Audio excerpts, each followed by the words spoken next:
Alright, today we're going to make some colored pencil value scales. So we're learning about value with color. Value is the lightness or darkness of something, and that can work with color as well as black and white. For this one, you want to make sure you have 3 value scales. We're going to do 3 different ones today. So that's that 1.5 by 7 inch rectangle. We want to include those inch marks too, so get out your ruler for that and draw those inch marks all the way down. I like to lighten my graphite with a kneaded eraser before I start to color, so I'm just doing that here. And then labeling all of my color value scales. The first one is going to be with one color, so pick any color you want. I'm going to do a light blue color, and I'm going to go dark to light. So first of all, I'm going to do a nice light layer of that color pretty much all the way across the value scale. And I'm going to keep layering that up on the darker side, so taking off a box each time. At the end, you want to burnish your color pencils, so that I'm doing here in the darkest box. I'm pressing down very, very hard and eliminating any of that paper texture you can kind of see through that colored pencil. That's going to give it a nice waxy finish, and it's going to be a really nice, bright, bold color.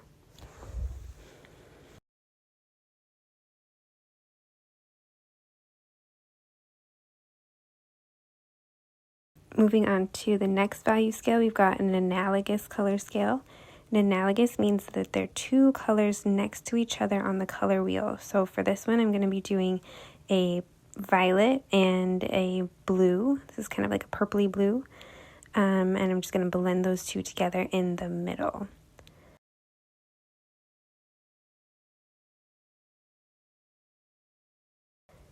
For the last one, we've got our complementary color pairs. For our complementary colors, I'm choosing 2 colors that are across from each other on the color wheel, so red and green. You could also do like blue and orange, or violet and yellow.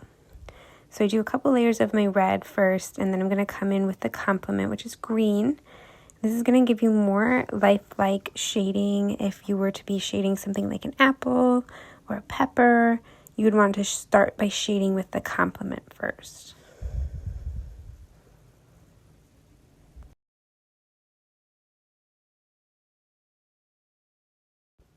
Alright, so we're all done with those value scales. Now we're going to go ahead and move on to spheres. Here I am drawing the spheres and then erasing some of that graphite. For this first sphere, we're going to go ahead and just use one color. I'm picking this kind of yellowy orange color and doing some nice light layers, leaving off the top quarter. And then I'm just kind of building up values down at the bottom. Here I am adding in a little bit of value around the top, around that hot spot, and then the cast shadow. The second sphere that we're going to be doing are 2 colors that are near each other, so the analogous colors.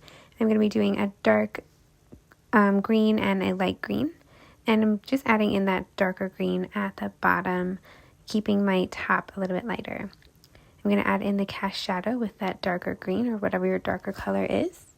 And for our last one, we're shading with the analogous colors. So similar to that scale that we just did, we're going to be adding in our first color, which for me is red. And then I'm going to add in the shading with the complementary color, which is green.